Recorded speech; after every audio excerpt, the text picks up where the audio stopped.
দুপুরবেলা বাসায় খাওয়া দাওয়া চলছে, যখন সবাই খাওয়া দাওয়া নিয়ে ব্যস্ত, আর এদিকে সেই পিচ্চিটা মাহির ও বারান্দা থেকে একটি চেয়ার নিয়ে আসে সোফার উপরে রাখছে, মানে ওখানে বসবে আর কি। তো চেষ্টা করছে ওঠার জন্য, প্রথম চান্স এসে উঠতে গেল, পারল না।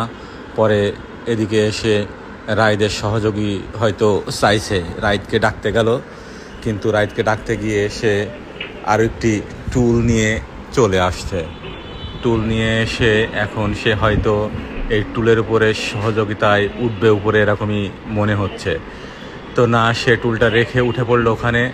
উঠেই দেখুন এখন চেয়ারের উপরে উঠতে যাচ্ছে। খুব দুর্দান্ত একটি দুর্ঘটনা থেকে আল্লাহ পাক বাঁচিয়েছে। এই যে উঠে পড়ছে। এদিকে সবাই কিন্তু খাওয়া দাওয়া নিয়ে ব্যস্ত, কারো কোনো খেয়াল নেই।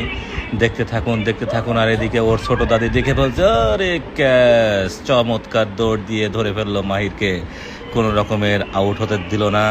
দুর্দান্ত একটি ক্যাচের পারফরমেন্সে ম্যাচটা উইন করে দিল।